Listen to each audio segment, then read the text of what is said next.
오늘 우리 교회에 주시는 그 말씀께 주시는 하나님의 말씀, 요한복음 19장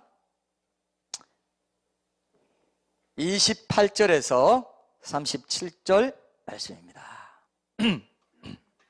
요한복음 19장 28절에서 37절 말씀. 이 말씀 가지고 예수님은 십자가에서 어떻게 죽음에 이르셨는가 제목으로 하나님 말씀 나누겠습니다. 제가 읽겠습니다. 요한복음 19장 28절부터 37절 말씀입니다. 그 후에 예수께서 모든 일이 이미 이루어진 줄 아시고 성경을 응하게 하려 하사 이르시되 내가 목마르다 하시니 거기 신 포도주가 가득히 담긴 그릇이 있는지라. 사람들이 신 포도주를 적신 해면을 우슬초에 메어 예수의 입에 대니 예수께서 신 포도주를 받으신 후에 이르시되 다 이루었다 하시고 머리를 숙이니 영혼이 떠나가시니라.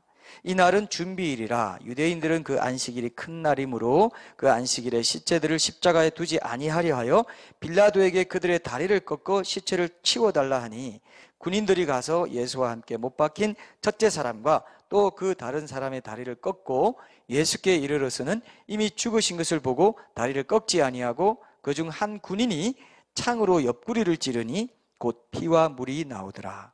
이를 본 자가 정언하였으니 그 정언이 참이라. 그가 자기의 말하는 것이 참인 줄 알고 너희로 믿게 하려 함이니라.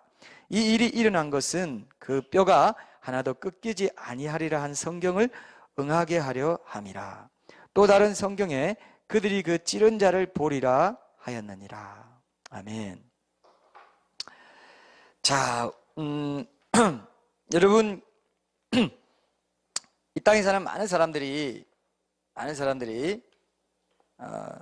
참 다 죄인으로 태어나기 때문에 그들 모두의 자연스러운 종착지가 또는 자동적인 종착지가 어딜까요? 자동적인 종착지 어딜까요? 죽음 이후에. 죽음이고 죽음 이후에 어딜까요? 자연스러운 종착지는 지옥이라고 해야 정답이죠. 그죠? 지옥입니다. 제가 언제 한번 얘기했죠? 지옥에 가는 방법이 있어요. 지옥에 가는 방법 뭘까요? 지옥에 가는 방법. 이게 아이고 천국 가는 방법만 얘기하는 게 목사 아닙니까? 근데 왜 지옥 가는 방법을 선포하고 난립니까? 이렇게 얘기할 수 있죠. 자, 지옥에 가는 방법 아시는 분? 지옥에 가는 방법. 이거 맞습니다. 야, 역시 연륜이 있단 말이에요. 저는 박 집사님과 같이 늙어가고 있다는 생각이 듭니다. 이 연륜이 쌓여가는 게 늙어가고 있는 건데요. 야, 정말 너무나 정확하게 지적했습니다.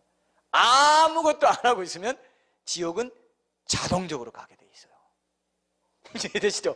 제일 쉽습니다. 세상에서 제일 쉬운 거 그럼 지옥 가는 거다. 굉장히 이상하죠? 느낌이. 그러나 맞습니다. 그게 맞아요. 제일 쉬운 거 뭐라고요? 세상에서 제일 쉬운 거? 지옥 가는 거. 가만히 있으면 돼. 지금 이 상태로 하고 그냥 띵가띵가 놀고 그냥 마음대로 살고 하고 싶은 거 하고 그냥 편안하다. 찜질방에 누워있는 것처럼. 그러면 자동적으로 죽은 뒤에 지옥에서 어서 오십시오. 바로 직행하게 돼 있어요.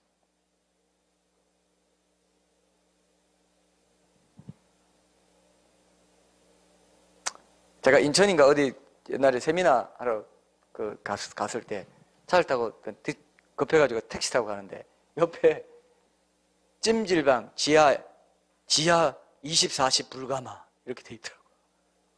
그거 보고 진짜 아이고 저게 불가마 저렇게 해놓은데 가고 싶을까? 그 지하에 또 지하 불가마입니다. 지하 불가마입니다, 여러분. 진짜 무서운 곳이에요, 사실은. 지옥이라는 곳이. 근데 많은 사람들이 제가 이제 장례식장에 목회자로 장례식장을 굉장히 많이 갔었는데요. 장례식장에 갈 때마다 느껴지는 게 참 비신자로 죽은 사람들이 대부분이기 때문에 이 사람들이 지금 거의 다 지옥에 있겠구나 하는 게 너무 소름 끼칠 정도로 제가 느낄 때가 많았습니다. 근데 많은 사람들이 어떻게 생각합니까? 막연하게 죽은 가족이나 이웃들이 그저 어디 좋은 데 가 있을 거다고만 생각하면서 그냥 지나가는 걸 많이 봤습니다. 실상은 전혀 그렇지 않습니다. 죽자마자 바로 떨어집니다. 바로 떨어집니다. 안 그러면 모든 성경, 아까 십자가의 죽으심이나 이 모든 건 다 거짓말이에요. 꽝이에요. 완전 가짜. 인류 역사 전체도 가짜입니다. 그게 없으면 반드시 지옥이 있고, 예수님이 가장 많이 지옥에 대해서 얘기하셨어요. 예수님 하나님이 자신이세요. 절대로 거짓말 하시는 분이 아닙니다. 그런데 지옥으로 가는 그것이 자연이다 이겁니다. 수많은 사람들이 병원에서 생애 최후를 맞죠. 그리고 나서 병원에 있는 시체 보관실에 안치되고, 동시에 장례식장에서는 자신이 제일 그냥 웃고 제일 좋았던 어떤 그런 얼굴로, 그래도 나이 드셔서 내가 이때쯤 찍어놔야 되겠다, 영정사진 찍지 않습니까? 그 사진으로 사람들을 맞이합니다. 그죠? 웃는 얼굴로 맞이해요. 그러나 실상은 어디 있다고요? 지옥에서 바로 고통받습니다. 지옥에 있는 사람들 중에는요, 아무도 옷을 입고 있는 사람이 없어요. 아무도, 전부 다 발가벗고 있습니다. 완전히 발가벗고 있어요.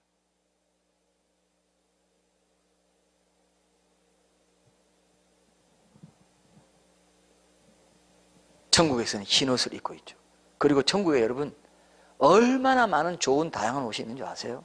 흰 옷만 입는 게 아니에요. 흰 옷은 어떤 그런 예식을 차리기 위해서 흰 옷 입는 거 있고요. 여자들 드레스라든지 이쁜 옷. 왜 사람들이, 특히 여자들, 이런 말 있습니다. 남자들은 길을 가다가 이쁜 여자 있으면 눈이 돌아가요, 안 돌아가요? 예, 진짜 집사님 왜 솔직하지 않습니까? 보통 때는 솔직하게 말씀하시면서, 예, 어쨌든 여긴 더 그럴 수 있고요. 눈이 돌아가요. 안 돌아가더라도 어떤 사람은 그래, 좀 경건한 사람은 그런다고 하더라고요. 처음에 딱 보진 않아요. 그러다가 지나가고 나서 본다고 합니다. 그런 경우도 있다고 하는데, 전 그런 건 잘 모르겠지만. 근데 여자들은 있죠. 여자들은 멋진 남자 있으면 눈이 안 돌아간대요. 그렇습니까? 권사님, 그렇습니까?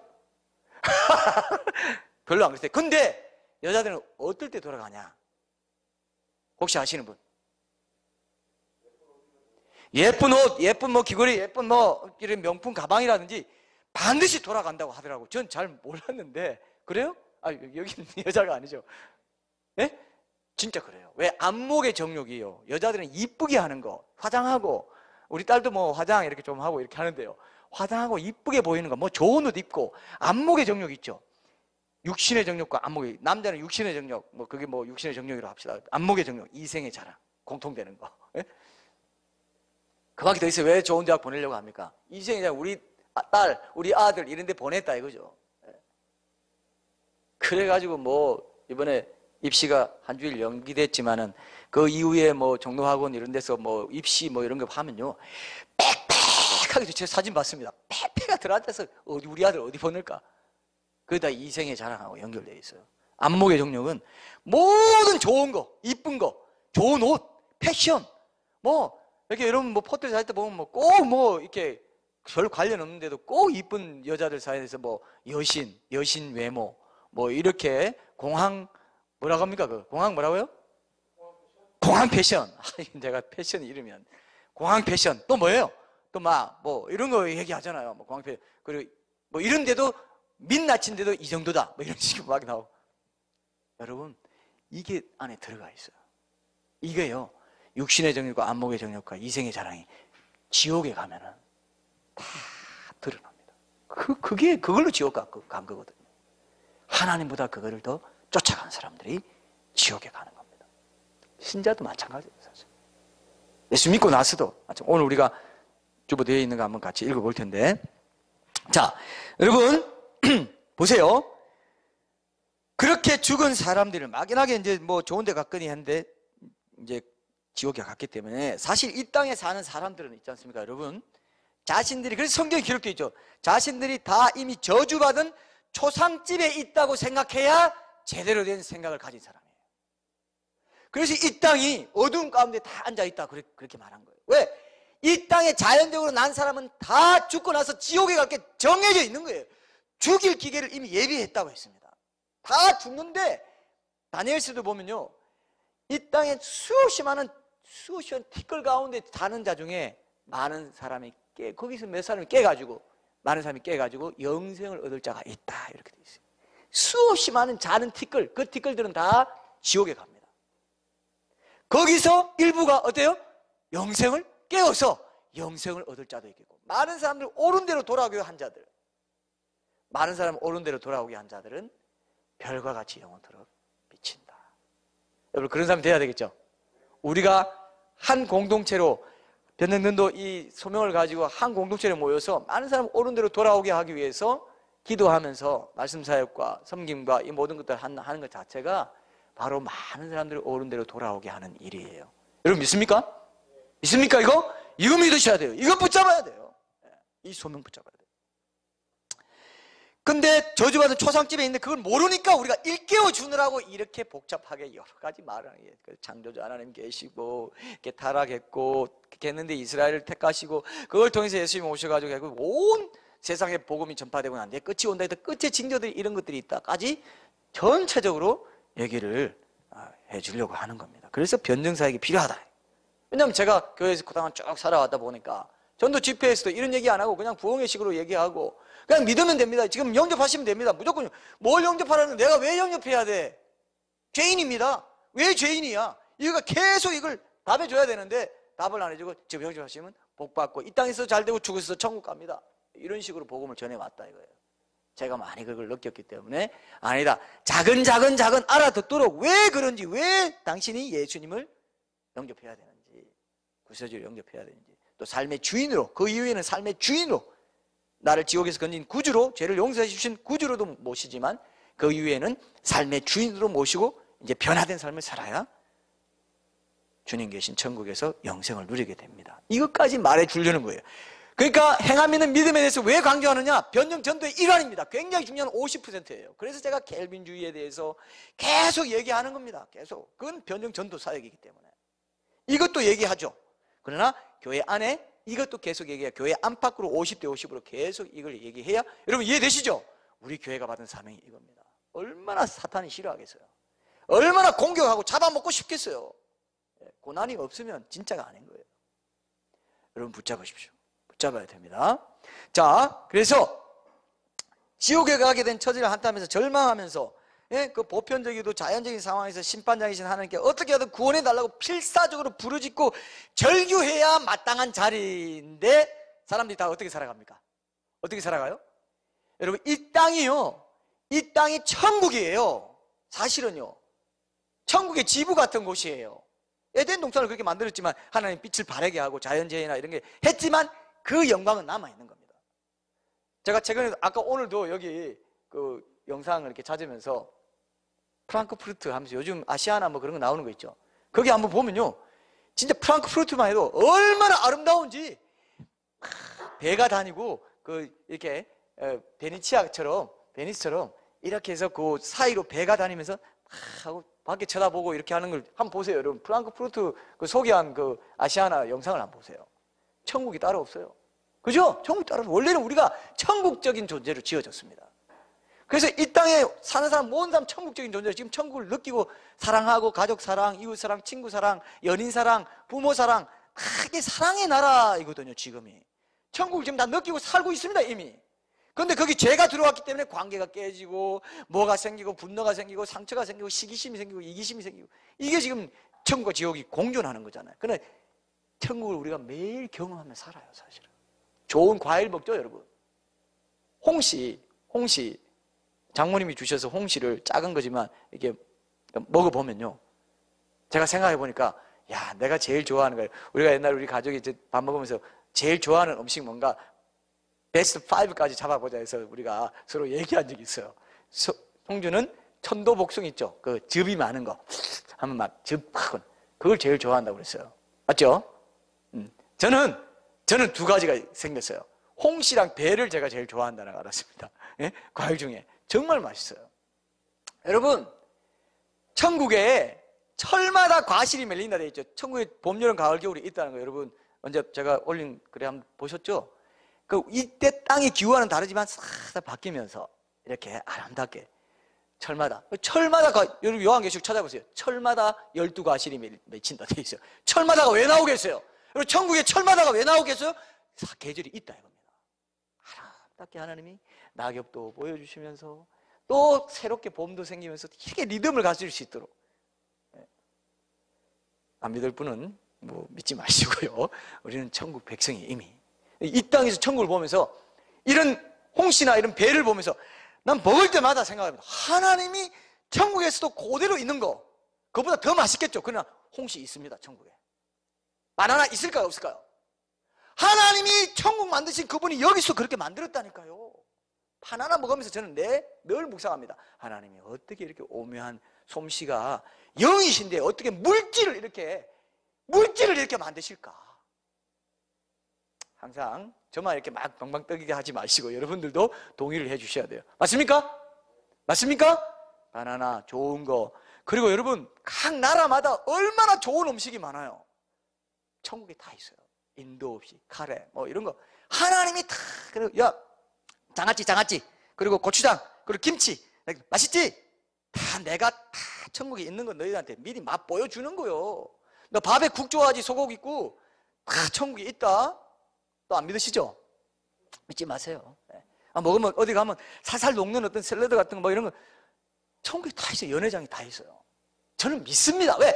천국에 없으면 여기 없어요. 애초에. 하나님이 여러분 마늘 왜 만드셨을까요? 마늘 왜 만들었어요? 예, 마늘 왜 만들까 하나님이? 그거 아니고요. 마늘 넣어야 맛이 나는 걸 하나님이 최고의 셰프예요. 이 세상 요리사의 최고 요리사 중에 최고입니다. 과학자 중에 최고 과학자, 정치가 중에 최고, 예술가 중에 최고 예술가예요. 속옷을 쓴 거 보세요. 기욤 그런 사람이 쓴 소설이나 어떤 하나님 이 문학성은요, 그건 아무것도 안 해요. 엄청난 예술과 영화와 소설과 문학과 이런 것들이 융성한 곳이 천국이. 그게 없으면, 여기 없으면, 드라마나 TV 이런 게 없으면, 천국에, 여기 없으면 천국이 없어요. 근데 여기 있으면 천국에 있는 줄 압니다. 이 좋은 영생을 앞에 놓고 이 땅에서 그냥 저주받은 이 땅에서 다 지옥과 이 땅에서 세상이 쫓아가는 가치를 쫓아간다고요? 한시라도 그렇게 하고 싶지 않아요. 저는 한시라도 그렇게 하고 싶지 않습니다. 안목의 종료, 육신의 종료, 이생의 사랑 쫓아간다고요? 그게 죄의 근본인데 예수님 밖에 있는 게 딱 그거예요. 세 가지예요. 안목의 종료, 육신의 종료, 이생의 사랑. 여러분 속에 있는 육신의 모든 자아, 우리가 십자가에 못 박고 십자가 제자도 나를 부인한다 그렇게 얘기했는데 그 자아가 뭐냐? 그 자아가 똘똘 뭉친 게 뭐냐? 그 세 가지로 모든 죄가 거기서 다 나와요. 근데 이 세상에서 제일 가치 있다고 생각하는 게 뭐냐? 그 세 가지에 다 들어있어요. 편안합니다. 육신의 정욕, 좋은 집에 살고요. 다 모든 거 다 할 수 있습니다. 육신의 정욕, 안목의 정욕, 좋은 거, 이쁜 거, 좋은 차, 너무 이쁜 거, 패션, 좋은 옷 사고, 잘 먹고 이런 건 다 육신의 정욕에 속하죠. 안목의 정욕, 안목의 정욕이 굉장히 강해요. 의외로요. 이쁜 거 찾아야 돼. 이쁜 항아리, 이쁜 의자, 이쁜 침대, 좋은 거 다 세상에 속하는. 천국에 그게 다 있는 그 세 가지를 완전히 만족시켜주는 게 천국에 다 있어요. 좋은 차도 주시고 좋은 집도 주시고 다 주십니다. 모든 게 다 있어요. 근데 이 세상에서는 하나님보다 그걸 더 높여서 추구하면 아니다 이거예요. 이해되시죠? 이게 우리의 시험이고 이게 우리의 고난이고 연단이에요. 하나님이 그 프로베이션 기간을 이 땅에 두게 하신 거예요. 이해되시죠? 그걸 통과한 사람이, 천사들도 한번 프로베이션 기간을 거쳤습니다. 천사들도 인턴십을 거쳤어요. 그리고 3분의 1 떨어져 나가고 영원히 떨어져 나가고 끝났어요. 그 다음 3분의 2. 그럼 여기 우리 프로베이션 기간 이 지상에 거치면 천국 가면 다시는 그런 기간이 없어요. 영원히 타락하지 않습니다. 믿습니까 이거? 이 땅에서 타락의 기회는 한 번밖에, 천사도 한 번밖에 없었어요. 천상에서. 여기서 인간도 여기서 한 번밖에 주어지지 않아요. 하나님이 절대로 이제 그건 끝. 너희들은 온전히 그 시험을 통과했고 나를, 악을 미워하는 것이 여호와를 경외하는 것은 악을 미워하는 것이다. 네가 네 양심, 신앙 양심과 이 모든 것을 따라서 하나님 택했다. 내가 너를 영원히 영생으로, 영생의 나라에 같이 너와 함께 살겠다. 좋아요 안 좋아요? 좋아요 안 좋아요? 좋죠? 좋죠? 아주 조금 실감이, 여기 제일 실감이 좀 덜 떨어질 지금 나이기 때문에 그러나 경험해 본 사람들은 지나간 거 다 쓸데없더라. 오직 주. 우리가 아까 얘기했죠. 찬양했죠. 오직 주 예수. 내 구주 예수를 더욱 사랑하겠다. 이 세상 떠날 때 찬양하고 숨질 때 하는 말 뭐라고요? 오직 예수예요. 오직 예수. 그게 우리 교회의 최고의 가치입니다. 좋습니까? 안 좋습니까, 여러분? 이게 막 가슴이 벅차야 돼요. 이거밖에 없습니다. 여기서 매번 매주일 우리가 같이 깨우고 묵상하고 깨우면서 이 주일에 또 엄청난 축제와 같은 또 하나님의 예배와 찬양과 기도와 말씀을 나누고 진리의 말씀 나누고 이게 천국이지 뭡니까? 천국이 아닌 천국이에요. 안천국? 예, 이름이 안천국이 있으신데 천국입니다. 그죠? 천국이에요 이게. 그래서 그걸 모르고 이 땅에서 살아가잖아요. 이 땅에서 삶의 가장 중요하고 기본적인 성공이 바로 이 영적인 문제를 해결하는 것인데 그걸 안 하고 살아가면 당당하게 태평하게 너무도 평화롭게 살아갑니다. 그래서 여러분 죽고 나서 지옥에 떨어지게 된 사람들이 가장 먼저 하는 말이 뭔지 아세요? 이거 알아맞추는 분은 오늘의 핵심을 잘 잡으시는 분입니다. 지옥에 떨어진 사람들이 가장 처음으로 얘기하는 게 뭘까요? 딱 떨어지면서 하면서 하는 말 진짜였네. 또 동사입니다. 형용사 아니에요. 진짜였네는 형용사죠. 네. 뭐라고 할까요? 뜨고? 뜨고? 예? 뭘까요? 뜨고는 좀 1차원적인 권사님 탈출하고 싶어 벗어나고 싶어? 안 돼요. 그건 영원히 안 돼. 권사님 혹시 뭘까요? 예, 말은 할 수 있죠. 말은 할 수 있죠. 예. 그래서 제가 이렇게 하려다가 이렇게만 했어요. 그러니까 권사님 발언할 기회를 사용하세요. 뭐라고 할까요? 떨어지면서 동사입니다. 끝났네. 그것도 형용사잖아요. 형용사. 그건 동사 아니에요.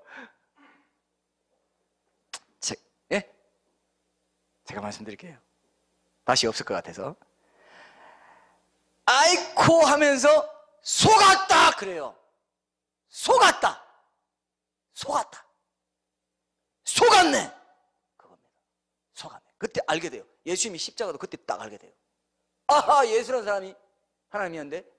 왜냐하면 나중에 보면은 빌립보서에 보면 모든 무릎을 예수의 이름 앞에 꿇게 하시고 모든 입으로 예수를 주라 신이하게 한다. 석가도, 공자도, 소크라테스도, 지옥에 있는 어떤 사람도, 뭐 지옥에 있는 어디인지 모르겠지만 어떤 사람도 땅 아래에 있는 사람, 땅 위에 있는 사람 모든 사람으로 예수를 주라 신하게 한다고 그랬어요.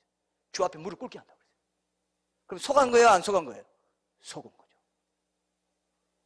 그가 유일한 주였는데 내 인생의 참 주인은 바로 그분이었는데 BC와 AD를 가른 그 사람 내가 놓쳤구나. 그렇게 많이 예수 크리스마스 때 그냥 캐롤 듣고 지나가 버렸는데 크리스마스 이브 때 그냥 죄 짓는 짓만 하고 그냥 뭐 연애하고 그냥 그렇게 하는 날로만 하고 그냥 지나가 버렸는데 속았구나. 그걸 알게 돼요. 속았다. 실감나요? 뭐 다른 말도 할 수 있겠죠, 그죠? 끝났네도 할 수 있고 뭐 뜨겁다고도 할 수 있고 뭐 여러 가지 할 수 있겠어요. 오늘 제가 여러 가지 또 버전을 알게 됐네요. 아까 그 앞에는 뭐라고 그랬어요? 끝났네 앞에는 진짜네. 그것도 속았네하고 좀 가깝죠. 진짜는 이거였는데 가짜를 내가 바라보고 살아왔구나. 그 귀한 시간, 그 하루하루가 너무도 귀한 시간이었구나를 알게 돼요. 여러분 영원이란 거는요 1000년도 아니고 10,000년도 아니고 억년도 아니고 억조년도 아니에요. 여러분 무한한 시간 그 자체인 거예요. 그냥 지옥 가면 알게 돼요. 천국 가면 그 시간 알게 됩니다.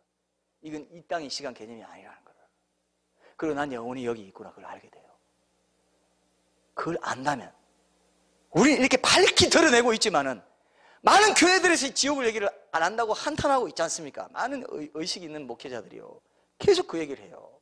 프랜시스 첸 오늘 제가 인용한 그분도 두란노에서 나온 책에 지옥은 없다 하는 책에서 그렇게 얘기하고 있더라고요. 지옥에서 얘기 안 했다. 나도 얘기 안 했다. 그러나 예수님은 그렇지 않았다. 그건 내가 잘못된 것이었다. 내가 이 땅의 문화의 영향을 받았다. 그렇게 얘기해요. 진짜 삶은 죽고 나서 시작되는 건데 내가 그러지 못했구나. 오늘 그 주보 뒤에 한번 봅시다. 신자들도 속았다라고 말할 사람이 있다는 것에 대해서 제가 오늘 그 말씀으로 여러분들에게 도전하면서 우리가 전도를 더 나가겠습니다. 자, 오늘 제가 주 뒷면에 있죠. 미국의 유명한 목회자예요. 부흥 설교자 프랜시스 체인이라고. 이분이 지금 뭐 크리스 탐린이 전체를 주최하는 그 패션이라고 아시죠? 찬양 집회. 거기에 강사로도 나가고 존 파이퍼랑 함께. 굉장히 유명한 분입니다.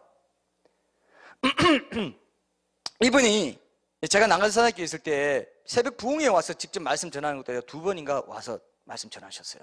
정말 신실하고 좋은 분이 제 기억으로 2번 정도 됐던 것 같은데 그분이 뭐라고 했냐면 제가 한번 읽어볼게요. 자, 주보 뒷면에 보세요. 하나님은 제가 목사로서 이 진리를 전하기 원하셨습니다. 마태복음 7장 21절에 보면 나더러 주여 주여 하는 자마다 다 천국에 들어갈 것이 아니요 다만 하늘에 계신 내 아버지의 뜻대로 행하는 자라 들어가리라고 하셨습니다. 이 교회에서도 많은 사람들이 100만 번 주여 주여라고 하면서 이것저것을 해달라고 할 것입니다. 주인에게 이것저것을 해달라고 하는 것은 말이 안 됩니다. 주인의 주권 하에 들어가 주인이 원하는 것을 해야 합니다. 어떤 사람들은 매주 예배에 참석하면서 자신들이 구원받았다고 확신하지만 그들의 삶에서 결코 예수님을 따르기로 결정한 적이 없고 그들의 삶이 구원받았음을 보여주지 않습니다. 저는 그것을 우려합니다. 마지막에 하나님 앞에 서서 당황하는 일이 없기를 바랍니다. 내가 이런 일에 참여했으니까 라는 착각에서 비롯된 안정감을 갖지 않기를 바랍니다. 우리는 그리스도께서 십자가에서 하신 일을, 오늘 우리 주제죠, 십자가에서 하신 일을 진정으로 믿고 그의 사랑을 신뢰해야 합니다. 나를 위해 십자가에서 죽도록 아들을 보내시다니 놀라우신 하나님이야. 나는 하나님을 따를 거야. 내 삶을 드립니다. 이것이 진정한 믿음입니다. 진정한 믿음에는 행동이 따릅니다. 행함 있는 믿음에 대해서 이분도 깨어 있더라고요. 자, 그래서 오늘 우리가 이 주제를 정한 겁니다. 예수님이 십자가에서 어떻게 확실하게 죽음에 이르셨는가? 그래야만이 우리도 내 육신의 자아를 십자가에 확실히 죽여야만 확실하게 예수님처럼 부활한다 이거예요. 맞습니까, 여러분? 굉장히 중요한 진리가 부활의 이 진리를 얘기하기 위해서 제가 지금 십자가를 말하고 있는 거예요. 맞습니까? 확실히 죽은 걸 우리가 역사적으로, 고고학적으로 확실히 확인해야 확실한 부활 신앙을 우리가 이제 후반기로 가서 결론을 맺어가는 단계로, 시리즈의 후반기로 갈 수 있기 때문에 그렇습니다. 자, 그럼 한번 보겠습니다. 십자가 부활 설교 시리즈. 고대 로마 시대에 십자가가 어떤 형이었는지 여러분 이제 많이 들어보셨을 텐데 가장 잔인한 사형 집행 도구였다 이렇게 보기도 합니다. 역사상, 인류 역사상. 그래서 노예나 식민지 사람들 중에 반란 주모자들을 처벌하는 데 주로 사용된 게 십자가 처형 방법이었어요. 그 과정에서요, 건장한 사람들은요 그 십자가에서 며칠씩 꼬물거리고 살아있었다고 합니다. 희한하죠? 그 밖에서 그렇게 피 흘리는데도 사람 생명이, 목숨이 그렇게 오래 가는데 예수님은 잠도 못 주무시고 아무것도 못 드시고 허기진 채로 아까 우리가 영상에서 본 것처럼 엄청나게 고통스러운 채찍질을 많이 맞으시고 참아내시고 그런 상황 가운데 거의 탈진한 상태에서 십자가에 못 박혀서 매달리셨기 때문에 십자가에 달리시니 몇 시간 만에 돌아가셨어요? 예수님이 6시간 만에 숨을 분명히 거두셨다. 오늘 우리가 본문을 통해서 확인할 수 있습니다. 근데 아직도 세상 사람들 중에는요, 예수님이 초짜면 십자가형을 받아서 실제로 그 십자가에서 손과 발에 못 박혀서 죽으셨다는 사실 자체를 의심스러워하는 사람들도 많아요. 지금도 많아요. 왜냐하면 그 사람들은 이렇게 말합니다. 고증을 통해서 원래 그냥 여러분 그 영화에 보면 밧줄 묶어놓은 거 보셨죠? 밧줄만 묶어놨다 이렇게 주장하는 사람도 있어요. 또 실제로 밧줄만 묶어놓은 경우도 있었대요. 그래가지고 나중에 뭐 어떤 형태로도 뭐 죽도록 했다고 보는데요. 그리고 이제 찢어지고 막 이렇게 떨어지고 하는 것도 있어가지고 밧줄을 묶어놓고 또 못을 박았다고 하게 돼요. 자, 그래서 손과 발에 그 못이 박힌 건 아니다 이렇게 주장하는 사람도 있었는데 정확히 이 부분에 대해서 고고학적인 증거가 없었어요. 근데 1960년대에 고고학적 증거가 하나 발견됐습니다. 원래 십자가 사형 자체 이제 못 박아서 피 흘리고 하는 것 자체는 신약 성경에 있고 성경 외에 또 요세푸스 문헌에도 있었습니다. 또 신약 성경 역사적 문헌들을 통해서 있는데 예를 들면 요세푸스 유대 역사가 요세푸스가 주전 1세기에 BC 1세기에 하스모니안 시대 유대 하스모니안 시대에 알렉산더 얀네우스라는 통치자가 감남산에서 약 800명의 바리새인들을 십자가에 처형했다는 기록이 남아 있어요. 800명의 바리새인들. 그러니까 예수님이 오시기 1세기 100년 좀 전에. 그래서 십자가 처형에 대한 기록은 전해져 왔지만 딱 부리진 고고학적인 증거는 없었는데 1968년 무더운 여름에 그 예루살렘 옛성에서 북쪽으로 좀 조금만 떨어져 있는 그 유대인 동네에 그 기브앗 하미브 타르라는 곳이 있는데 1세기 당시에 무덤이 발견되고 거기서 아주 중요한 유물이 발굴됐어요.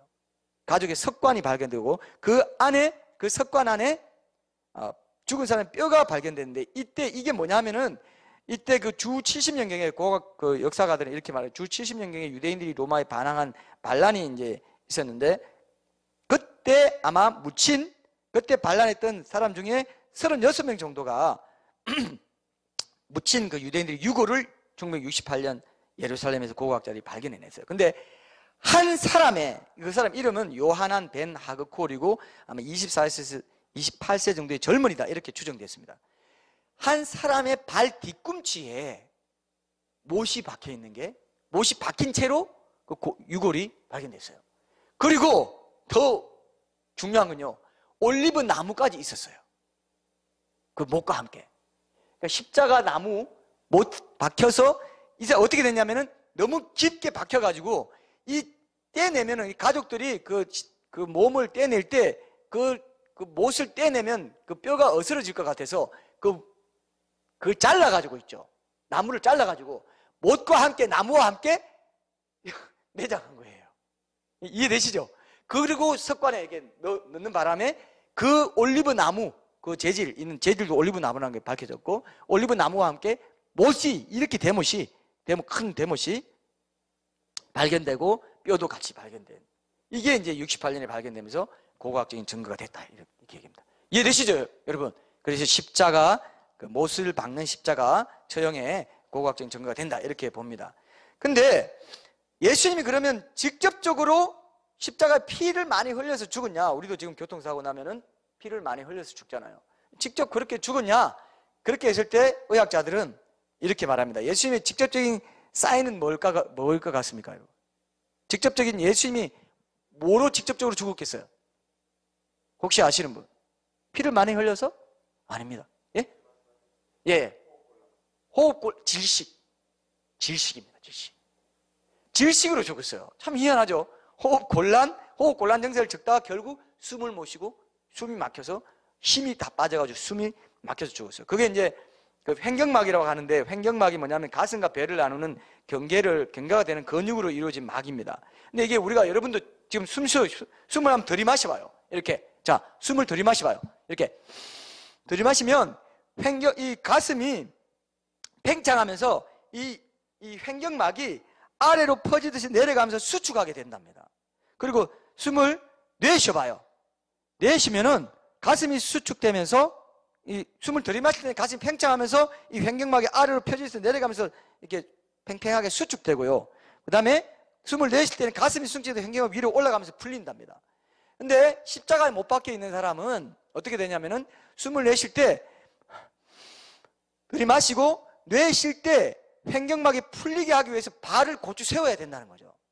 이해됩니까? 제 말 이해했습니까? 이해했죠? 어떻다고요? 이걸 정확히 알아야 돼요. 자, 숨을 들이마실 때는 횡격막이 밑으로 내려가면서 수축하면서 그냥 발을 고추 세우지 않아도 됩니다. 근데 내쉴 때는 어떻다고요? 가슴이 수축되면서 횡격막이 위로 올라가서 풀려야 되기 때문에 발을 고추 세워줘야 된다는 거죠. 그래서 이 근육이 이완되고 이런 것들이 숨 쉬는 거하고 굉장히 관련이 있어요. 여러분 우리는 그냥 숨 쉬고 살지만은 실제로 그렇게 딱 어떤 고정된 자리에 있을 때는 어떻다고요? 그런 식으로 우리가 움직여주지 않으면 숨을 쉴 수 없고 그렇게 숨 내쉬고 들이마시고 쉬기 위해서 어떻게 합니까? 예수님 그 채찍 맞은 그 아픈 그 자국 상처가 그 거친 나무에 어떨까요? 그렇게 이렇게 하면서 계속 거기서 피가 나오고 엄청난 고통이 있는 거예요. 그걸 피하려고 이 숨을 쉬려면은 고추 세우지 않을 수 없기 때문에 숨을 내쉬고 들이마시고 내쉴 때 그 고추 세우지 않으면 안 되기 때문에 계속 이거 왔다 갔다 아래 위로 상하 좌우 운동을 했습니다. 그러다가 어떻습니까? 힘이 빠질 때 그때 그렇게 하고 숨을 내쉬고 한참 있다가 최대한 고통스러우니까 고추 세우면 고통스러우니까 숨을 참았겠죠. 참고 있다가 이럴 때 이제 말했겠죠. 내가 목마르다 뭐 이런 말 했겠죠. 그죠? 이럴 때 이제 말한 거예요. 그러고 나서 다시 또 한번 또 춤을 거기서 고추 세우면서 세시고 또 한참 있었을 겁니다. 마치 물속에 들어가서 숨 안 쉬는 것처럼. 그러다가 질식해서 돌아가셨다. 이렇게 의학자들이 본다 이겁니다. 우리는 정확히 알아야 됩니다. 그래서 호흡 산독증이라고 하는데, 호흡수가 점점 줄어들기 시작하면 호흡 산독증, 혈액 속에 있는 이산화탄소가 탄산으로 분해되면서 혈액의 산성이 증가하는 그런 증세를 말하는데, 이 호흡 산독증에 빠지면 심장 박동이 불규칙적으로 뛰게 된대요. 심장 박동이. 그렇게 되면서 그렇게 되는 원인이, 그렇게 되면 이제 지속적으로 이제 심장 박동이 빠르게 되고 저혈량성 쇼크를 받으면서 이렇게 되는 게 결국 심장을 정지시키는 주된 원인이 되어버린다고 합니다. 그렇게 되면, 심장이 정지되면 심장 주위에 있는 막 조직에 액체가 고이는 그 현상이 심낭삼출이라고 하고, 폐 주위에도 액체가 고이는데 늑막삼출이라고 이렇게 의학자들이 얘기합니다. 오늘 본문에서 우리가 읽은 것처럼 예수님이 확실히 죽었는지 확인하려고 로마 병사들이 뭐라고 했습니까? 어떻게 했죠? 예수님의 옆구리에 어떻게 했어요? 창을 찔렀습니다. 그때 뭐가 나왔어요? 성경에 뭐라고 되어 있어요? 보통은 여러분, 사람이 살아있을 때 누가 가서 칼로 이렇게 뭐 찔렀다고 합시다. 그럼 피밖에 안 나와요. 이해되시죠? 살아있을 때는. 여기 보면은 희한하게 피와 물이 나오더라고. 딱 찝어가지고 얘기했죠. 그죠? 피가 나온다 하면 끝이에요. 이게 중요한 거예요. 하나님이 의학적인 그걸 다 아시는 하나님께서 영감을 주셔가지고 피와 물까지 확실히 죽었다고 알게 하시기 위해서, 지금은 너희들이 잘 몰라도 늑막삼출, 뭐 심낭삼출 이런 거 잘 몰라도 이후에 의학이 발달하면 이 기록을 알아보고 예수님이 십자가에서 확실히 죽었다는 증거가 될 기록이다 하고 기록되게 했다. 저는 그렇게 믿습니다. 이해되시죠? 여러분 한번 보세요. 오늘 보세요. 거기 34절 보세요. 33절부터 읽어볼게요. 예수께 이르러서는 이미 죽으신 것을 보고 다리를 꺾지 아니하고 그중 한 군인이 창으로 옆구리를 찌르니 곧 피와 물이 나오더라 되어 있습니다. 이를 본 자가 증언하였으니 그 증인이 참이라. 그가 자기 말하는 것이 참인 줄 알고 너희로 믿게 하려 함이라. 이 참이다 이건 강조해서 죽었다 이거예요. 죽었다 이거예요. 이서 반드시 죽었다. 이제 부활을 얘기하기 위해서. 확실히 죽어야 확실한 부활이 있는 거니까. 안 죽고 그냥 뭐 했다가 그냥 서늘할 때 살아나서 뭐 그걸 우리가 좀 증거나 이런 부분을 좀 더 부연해서 설명할 때가 있겠지만, 자 어쨌든 확실히 죽었다는 것까지가 우리가 그동안 십자가 고난의 문제에서 굉장히 중요시했던 부분입니다. 사망했다는 것을 분명히, 예수님이 분명히 죽었다, 이건 참이다, 내가 보고 증언하는 거다, 피와 물이 나왔다고 내가 지금 말하지 않냐, 이렇게 말하는 거예요. 예수님 금요일에 십자가에 죽음을 당하셨는데 그 다음날은 토요일, 그러니까 유대인들에게 안식일이었어요. 안식일의 실제들을 십자가에 두고 싶어 하지 않았습니다. 신명기 21장 한번 보세요. 신명기 21장 22절 23절에 있는 말씀 한번 보겠습니다. 신명기 21장 22, 23절.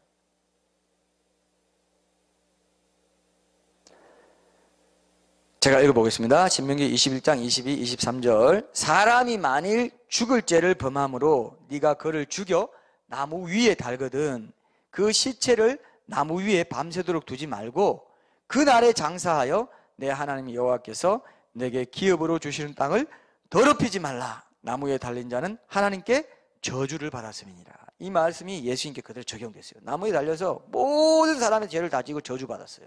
우리 내 대신. 그래서 여기 보면은 당시 이스라엘에서, 고대 이스라엘에서는 범죄자를 먼저 죽인 뒤에 나무에 매달았어요. 예수님 당시 로마 제국에서는 십자가 처형이 뭐냐면은 먼저 어떻게 했습니까? 사형수를 먼저 나무에 달고 죽이고 내렸죠. 그죠?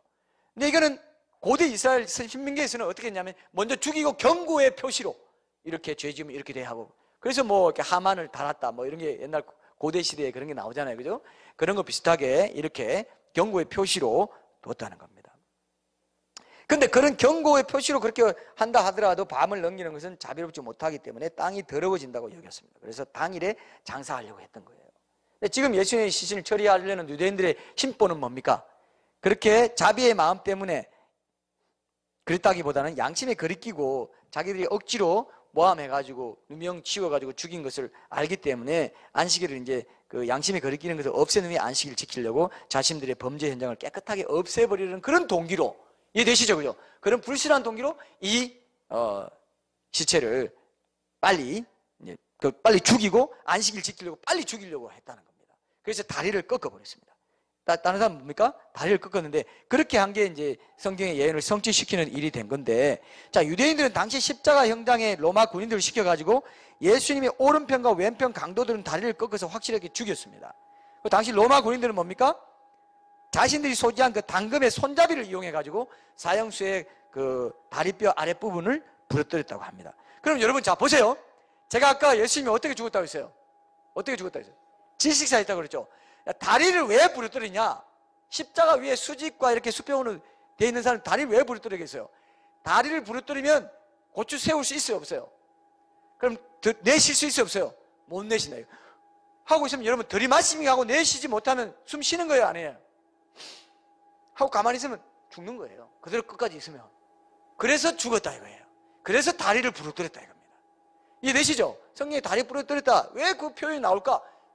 숨 못 쉬게 해서 죽이는 거예요.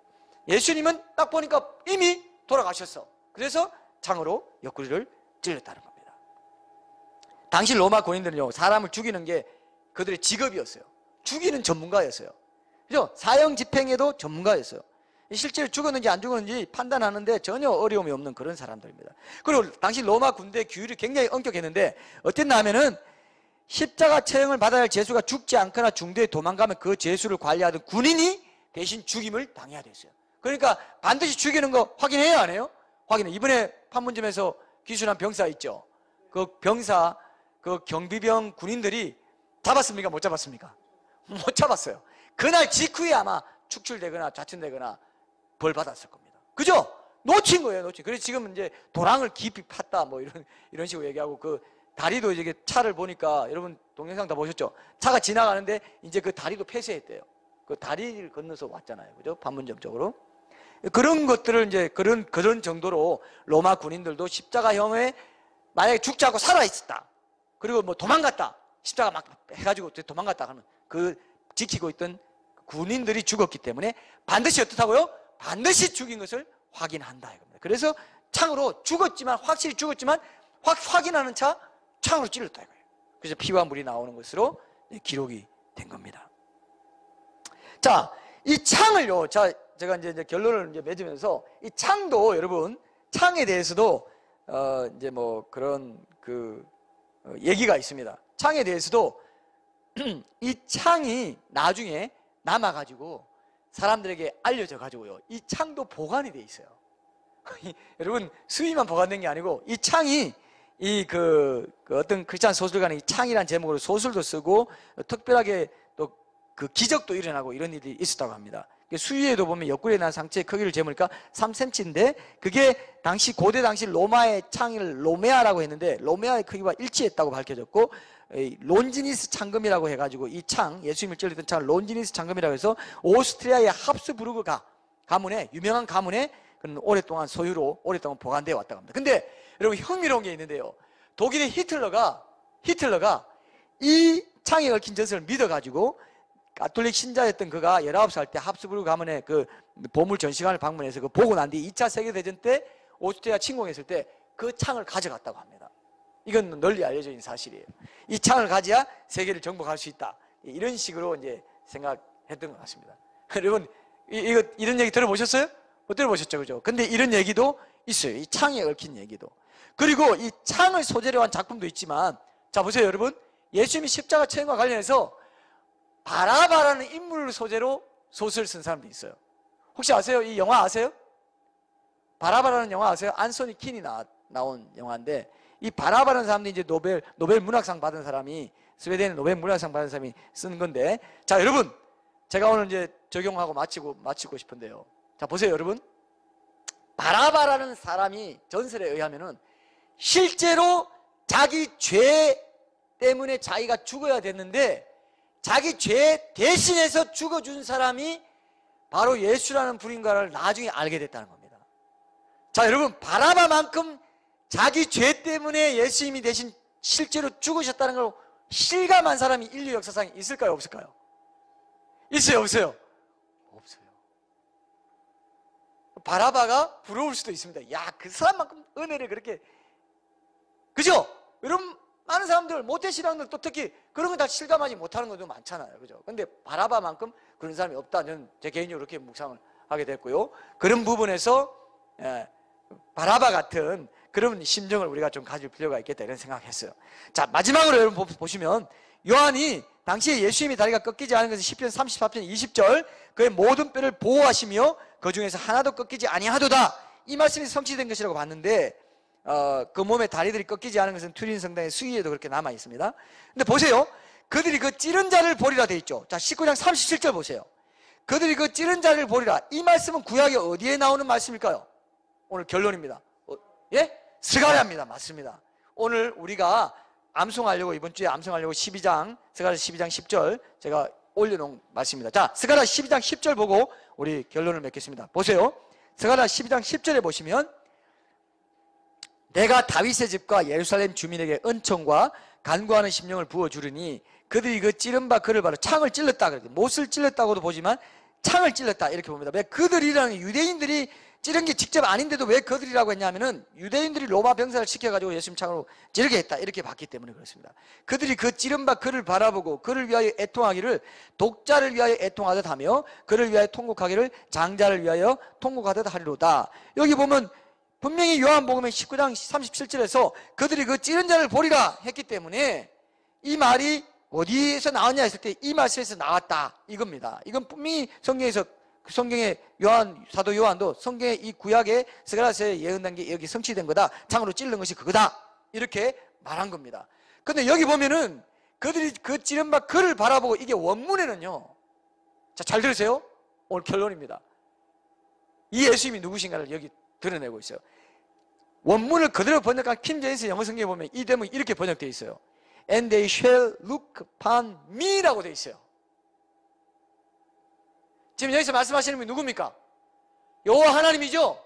근데 여기 보면은 원문에는 그들이 그 찌른 바 나를 바라보고라고 되어 있다 이거예요. 이해되십니까? 창을 찔렀는데 그 찔른 게 나였다 이겁니다. 여호와 하나님, 지금 말씀하시는 여호와 하나님이다 이거예요. 그래서 실제로 킹제임스 성경 찾아보세요. And they shall look upon me whom they have pierced. 그들이 찔렀던 나를 볼 것이다. 마지막 때 예수님 재림하시면 볼 거다 이겁니다. 스가랴서는 예수님 재림 장면이니까. NIV에도 여러분 찾아보세요. NIV에도 they will look on me라고 되어 있어요. they will look on him이 아니에요. they will look on 뭐라고요? me라고 되어 있고 쉼표 찍고 the one they have pierced. 그들이 그 찌른 자인 나를 보리라 되어 있어요. 재림하시는 그 예수가 바로 여호와 하나님 나다 이 얘기예요. 그리고 예수 십자가에서 죽은 그 예수가 바로 나다 이 얘기예요. 이해되십니까 여러분? 엄청난 사랑이지 않습니까? 지옥에서 건지기 위해서 지옥 고통을 나 대신 저주를 받고 당해주신 분이 누구라고요? 하나님 그 자신이다 이거예요. 그래서 신학자들이요 말을 만들어낸 게 있어요. 이런 걸 다 아니까, 신학자들 다 아니까 성부순환설이라는 말을 만들어서 예수님이 십자가에 죽으실 때 삼위일체 하나님이 같이 죽었다. 같이 거기 못 박혀 고통당했다. 이것도 상당히 이 말씀을 볼 때나 또 우리가 예배 드릴 때 성령 하나님 보통 임재하신다고 보잖아요. 지금 성령 시대고 그 성부 하나님 구약 시대 예수님 오시고 성령 시대라고 본다면, 근데 성령 하나님 임하실 때 누구도 임합니까? 삼위일체 하나님이 같이 임하신단 말이에요. 그렇기 때문에 성자 하나님 달리셨을 때도 같이 하셨을 것이다 이렇게 보는 주장인데 저도 일리가 있다고 생각합니다. 뭐 완전히는 우리 천국 가봐야 알겠죠. 그래서 그 사랑으로 우리를 구원해 주시고 실제로 죽으셨는데 그 죽으신 것은 뭡니까? 그죠? 지금 아무런 목적 없이 시간만 낭비하며 살아가는 비신자들에게 지옥 고통을 당신의 창조자께서 당신의 저주를 다 감당하고 실제로 죽으시고 그것이 당신의 죄를 대속한 것이라는 확정을 주기 위해서 부활하셨다는 걸 우리가 전해야 되지만, 비신자뿐만 아니라 신자들도 그 희생이 헛되지 않도록, 그죠? 신앙생활 가운데 우리의 육신의 자아를 예수님이 그러셨던 것처럼 완전히 십자가에 못 박아 죽여나가야 진정한 거룩한 말씀 순종의 삶을 통해서 참된 구원의 확신 가운데 거할 수 있다. 이렇게 우리가 전하려고 지금 제가 십자가 제자도와 부활의 설교 시리즈를 하고 있는 겁니다. 여러분도 이 모든 내용들을 잘 기억하시고, 또 여러분 동영상을 다시 한번 들어보시면요 훨씬 더 확실하게 다가옵니다. 여러분이 지금 들었던 설교가 예전에 제가 했던 설교 여러분 다 까먹었어요. 그건 다시 들어보면요, 완전히 새롭게 듣는 것 같이 들려요. 이해되십니까? 이건 들어본 사람만 압니다. 여러분이 혹시 그런 부분에서 제가 좀 알딸딸해졌다 하면 다시 찾아가서 들어보세요. 아시겠죠? 그렇게 해서 여러분들이 이번 이 부활 설교 시리즈도 굉장히 중요하게 생각하셨으면 좋겠습니다. 찬양하고 결단하겠습니다.